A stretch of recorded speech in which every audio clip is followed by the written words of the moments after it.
Greetings, adventurers, and welcome to Skill Tree, where we learn how to do just about everything. Now, we have a Patreon, and on that Patreon, the higher tier levels have a chance to request skills that they would like us to work on. But because a little while back, one of the Patreon members named Nightwolf gave me a really interesting challenge. So the challenge was to make a quiver that can hold LARP arrows, specifically more than 5, because their current one can only fit 5, in a configuration where the fletching is sticking up over the shoulder, like you'd see in like a standard movie or video game or something. Or, you know, real archery.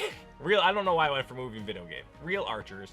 This way. Well, challenge accepted, Nightwolf. Today, that's what we're doing. We're gonna build a specifically LARP-centric quiver to get these things in that orientation and to hold more than 5, hopefully. Before we get started, though, everyone, I have an incredible announcement to make later on in this episode. We're officially going to be launching a contest that not only is going to be a lot of fun for this community, but it's going to send one of you to the largest LARP in the world over in Germany. Stay to the end to find out how, but I'll contain my excitement until then. You just stick around. You're going to like this. Anyway, without much further ado, let's jump right into it and level up this skill.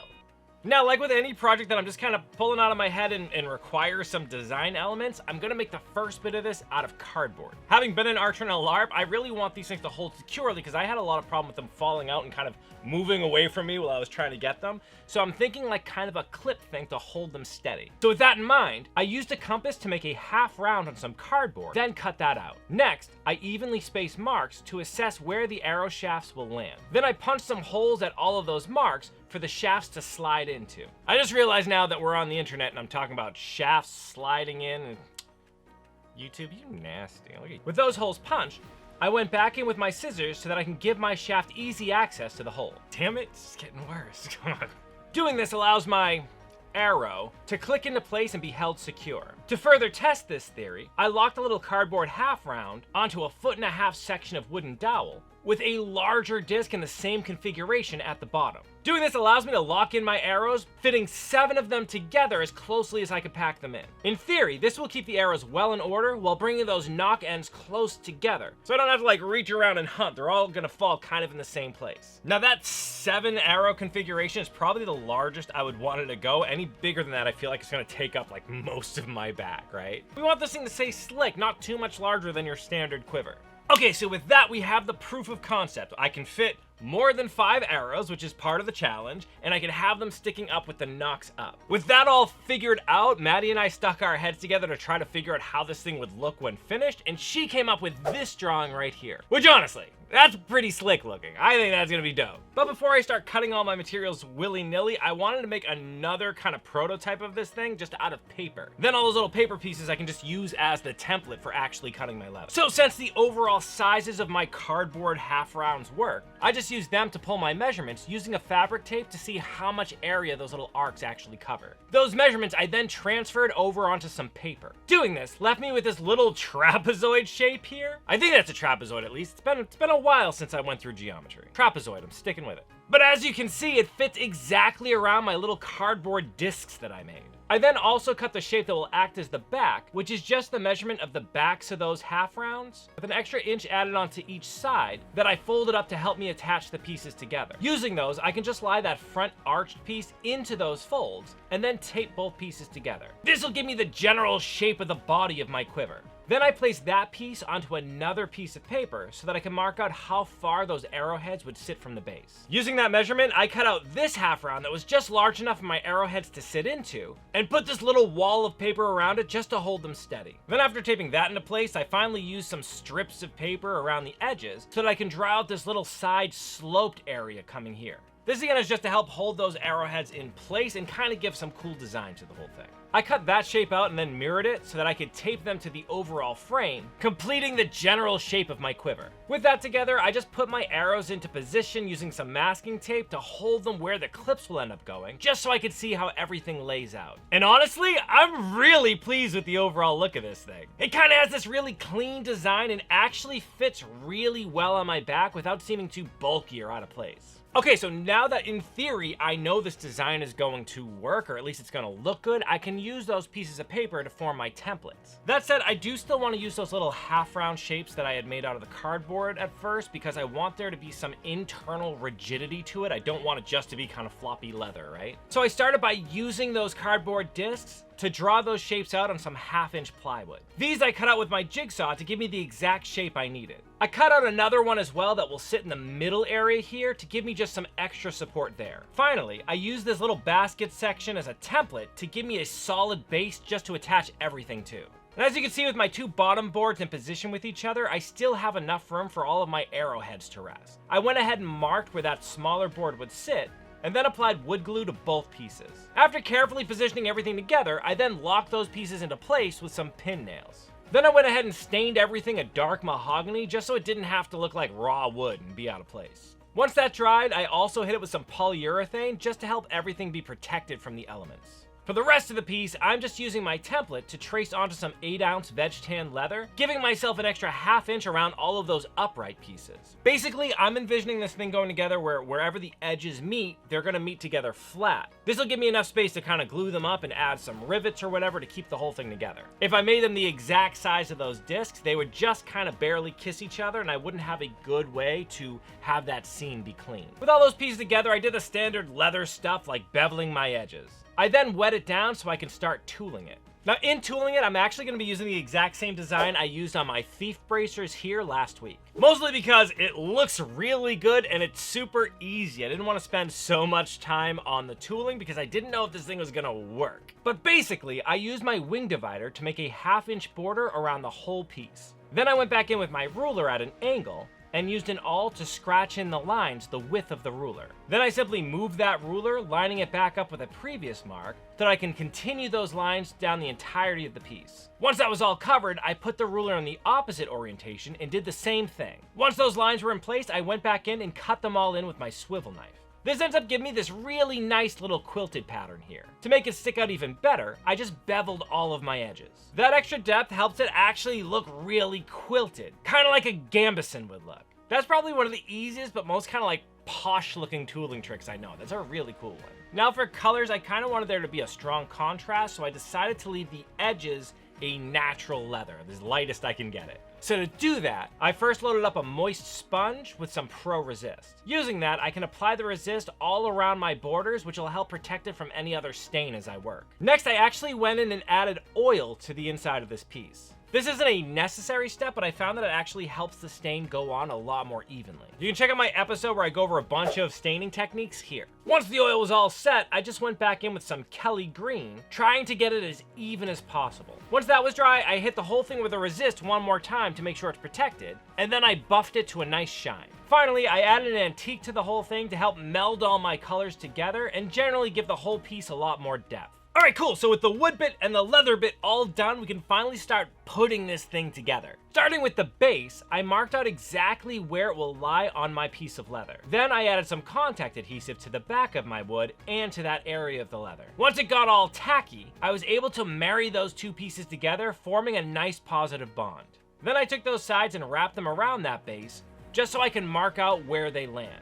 I use those marks to know exactly where to add my contact adhesive to the wood, and again, also adding it to the leather. In fact, from now on, whenever I'm using contact adhesive, just assume I'm using it on both pieces, because you need to use it on both pieces for it to stick. With those tacky, I just wrap those little leather arms into place, forming the basket that'll hold my arrowheads. And because I never trust glue just to hold itself, I also threw in some of these upholstery tacks here to lock it into place. In fact, I like the look of those so much, I decided to just add them around the entire bottom of the thing. It has a really badass look, and again, it does a great job holding everything in place. Then I did the same thing with those middle and top boards, securing them into place with contact adhesive as well. So next, I lay that front of the quiver down, locking it into place with a single tack at the bottom, just so it wouldn't move around on me as I work.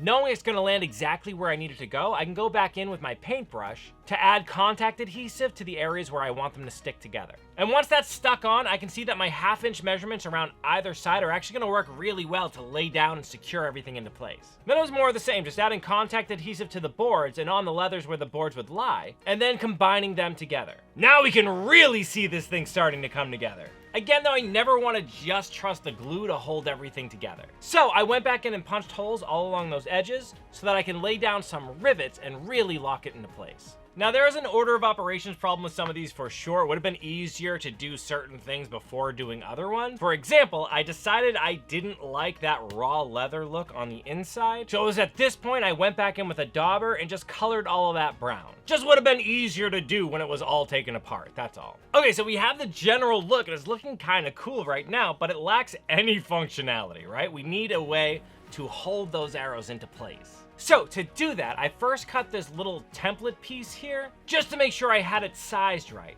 I wanted this little overhang to be a 1/2 inch away from the body of the quiver just to give me enough space for my arrows to actually click into place. Happy with that, I cut 2 pieces of 9-ounce leather the same size and used contact adhesive on both to glue them together and form a much more resilient piece. Once that was cured, I put it back into place so that I can trace a line to give me an idea of the maximum distance that my arrows can be pushed back. Then, just like with my cardboard prototype, I went in with a hole punch to give my arrows a nice place to seat into. Then I went back in with a sharp razor knife just to notch in my leather and make it much easier for my arrows to slide home. And in my little test, it works exactly like I need it to. The arrow shaft clicks into place and holds really securely, but isn't too hard to pull back out. And my hope is because it is a thicker piece of leather, it's gonna stop it from stretching too easily, so that'll continue to work that way for quite some time. I hope. We'll see, time will tell, I guess. Just for some added flair, I punched in a small design on the top of this thing. Then I hit it with a resist and an antique, just like the rest of the leather, so it matched. Oh, I did this little piece as well that will go on the top, just to hide the raw leather that's sticking out on that little top tab there. Once those were cured, I went ahead and stuck them on with some contact adhesive as well. I also decided to add this little leather strip just to hide the seam better where that tiny tab hits the top. Then, just as before, I added some tacks to make sure my little arrow catch stays where I need it. All right, moment of truth. Let's see how this thing works. Okay, so first off, these were really easy to slide into place. Second of all, this thing looks really cool. Like, I'm extremely happy with how this thing's turning out. But what I'm most excited about is how firmly the quiver holds the arrows into place. I was able to put them upside down and shake them all about. So like if you're running through the woods or whatever, there's like no worry at all that your arrows are gonna fall out. Perfect. Cool, so now we know this thing works. We just need to strap this sucker on our back to use it as an actual quiver. To do that really simply, I just riveted this little ring assembly I got from Tandy Leather to the tab at the top, and then also put 2 at the bottom on either corner so that you can wear it on either shoulder. For a strap, I'm just reusing the one I made on an earlier episode when I made the regular quiver for my arrows. You can check out that episode here if you want to see how that was made. Now for the real moment of truth. Will this thing actually sit right on my back, not be too massive? Work? Like, can I pull the arrows out? First things first, the flat section on my back sits really comfortably. I barely feel it on there and it feels actually super secure. And then testing it out to see if I can get the arrows, it's actually way easier than my regular quiver. They pull right out and don't move all over the place, so they're really easy to find. Not only that, but I think the angle that it sits at, it just makes it so much easier. Like with my normal quiver, I have the problem where when I go to reach for it, because I move backwards, the quiver moves backwards, so it's always just out of reach. It's like that dream when you're running towards a doorway, but it keeps getting further and further away. It kills me. But with this one, I don't have that problem. I reach back and they're just there. I don't know if it's just the weight or how it sits against my back, but they don't move on me. The only real issue is putting the arrows back, because with a regular quiver, you just grab a bundle of quivers and you just kind of, you shove them back there. It might take a little fishing around, but you can pretty much dump all your quivers at once. That said, it isn't bad because the arrows click into place and stay where they're put. I could just kind of drape this thing over my shoulder so it's upside down, and then quiver all my arrows back into place. And if we're being honest, you want to be able to draw the arrows quickly because that means you're fighting. Putting them back, that means the fight's over. We're good. We're resting up.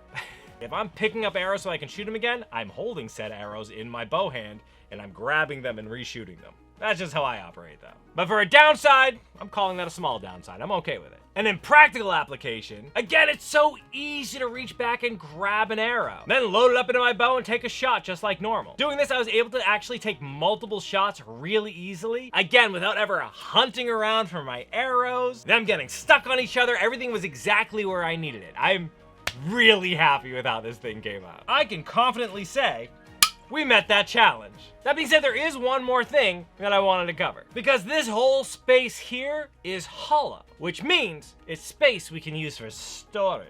This honestly is the part Maddie was most excited about, and I'm kind of excited about it too. So to make this happen, I just went back there with a razor knife to cut out 2 little doors. Along the edge of those doors, I just stuck on some Tanner's Bond tape. This allows me to secure these little strips of leather around the border. By letting these strips overhang a little bit, it'll stop that door from being able to go inside of that space. Finally, I just punched a couple of holes through the quiver and the leather of the door so that I could run some cordage through and tie it off to keep it closed. Now if I want to use it, I simply pull the tie loose and open that little door. Then I shove all my little treasures inside and use those ties to secure the door closed again. And just like that, not only is this sucker a badass LARP quiver, but it's also a storage bag.